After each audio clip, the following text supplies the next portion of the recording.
Hi everybody, welcome back to the Claremont Classic Garage. We got a few little jobs to do on our old Ferguson, so let's get to work. First step is to get the hood off, and then I guess I'll take the exhaust stack off. Next I'm going to drain the coolant and get the radiator out of the way. This isn't even the right radiator. I think it's from a Massey 35. Or something. The top outlet was wrong, so I had to cobble up this using a piece of hose from an old car radiator hose. I had to solder on a bracket for the strut rod here. I mean, it's worked for years and years, but it leaks. So it's time. I've got a brand new radiator in a box there, so we're gonna, as part of the job, swap this out and get all the right stuff back on there.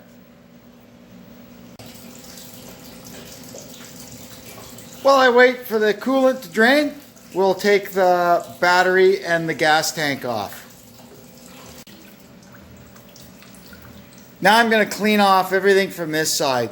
The dynamo, the manifold and carburetor, and the air cleaner and the intake pipe.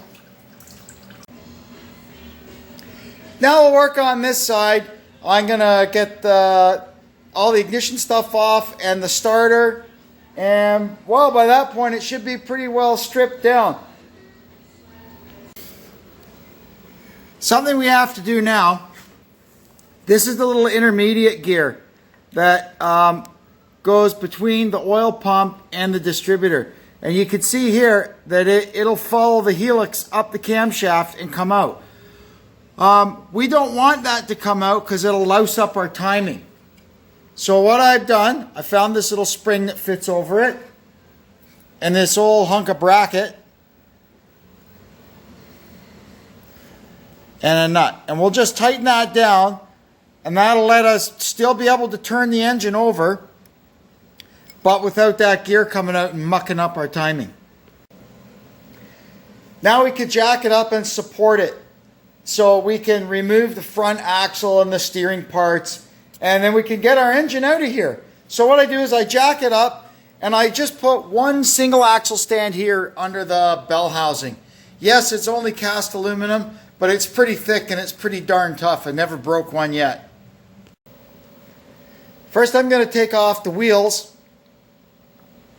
Then we'll take off the drag links and the radius rods. Now to get the radius rods off, I will probably have to remove the step plates, but that's okay. You see how yeah, it's easier just to take one bolt off at the back. Then I can lift the step plates off, and then all this will just come right out. I have in the past just dropped, flipped the drag links around and left those and left the whole axle in one piece with the tires and everything.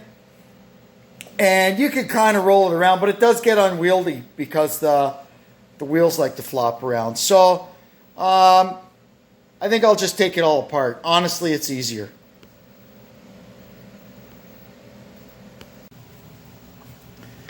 I've gone ahead and removed the nut from the drag link. Now a lot of guys, I read on the forum, poor guys, they struggle getting these things out of these eyes. Because let's face it, they've been in there a long time and they've been sitting outside.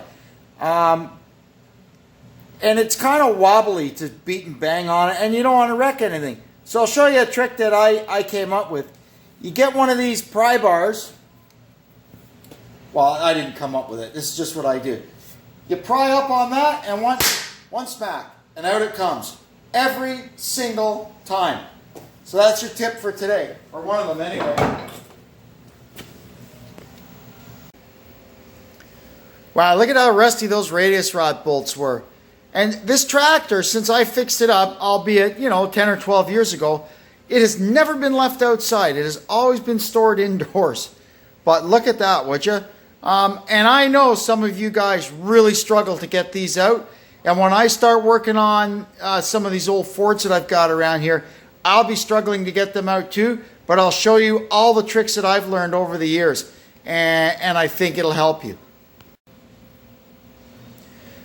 Lucky the pin came out. It took a little prying and jiggling, but it came out. Anyway, so we can get the axle beam out of here now, and then we can go ahead and remove the bolster.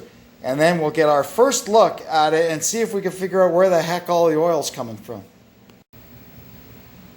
Yuck! We definitely have some kind of a big oil leak going on at the front here, either at the bottom of the timing cover or the front of the oil pan. It could have a little crack in something, who knows. I mean, like I said, I've already fixed one crack in this. You have to remember, I bought this thing out of a scrapyard, and they'd been repeatedly picking it up and moving it around with a forklift. And one time they poked that crack in it over there, and they had also cracked the oil filter housing. Sharp-eyed Ferguson enthusiasts will notice that this tractor is a 52. This is the wrong housing. This has a fixed bolt, and you turn the cartridge. This is off a 55 or 56. Mine originally would have had a bolt here, a long bolt that you turn to remove the cartridge. Not a big deal. It's completely interchangeable. But it did lead to some excitement the very first time I started this tractor. These things have an adjustable oil pressure relief valve. And so what a lot of people do as the tractor gets old and the engine wears out and starts losing oil pressure, they just crank this screw in, man. Oh, it looks so good on the gauge. The oil pressure goes up. It's like magic. But it's only when it's cold. Once the oil warms up, the wear is still there and the oil pressure all goes away. Anyhow, because I got this off a tractor at the Wreckers, I'd never considered that.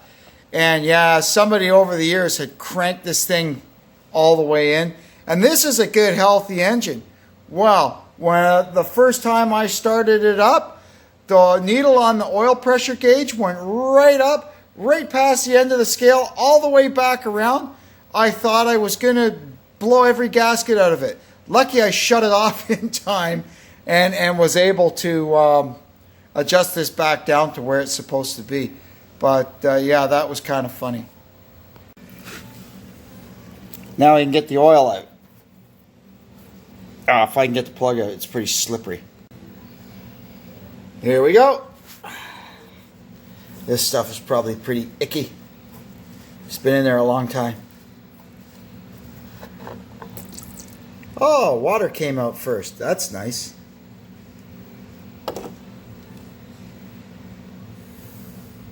It's from me endlessly power washing it. Glad it wasn't green. That would be bad.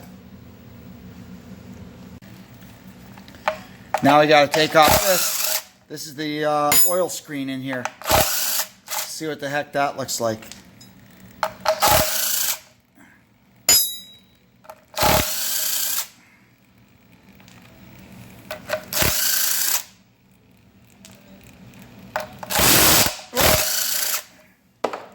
Oh, there goes that bolt.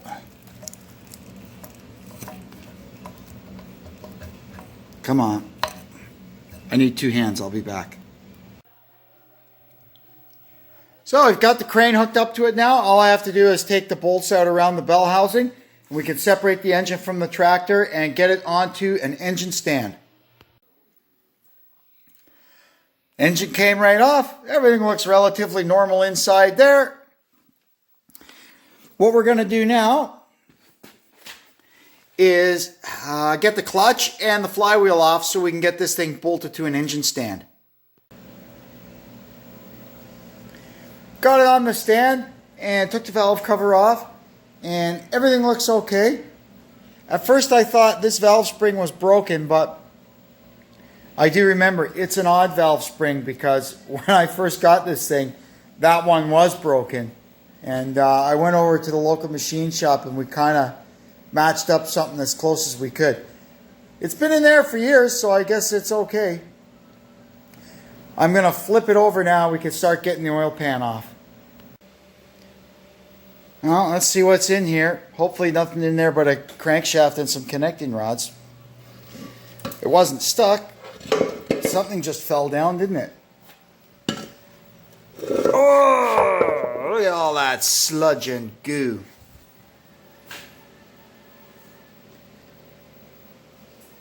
That's an icky old mess in there. Look at that. It's got a swinging pickup, just like a Pro Stock.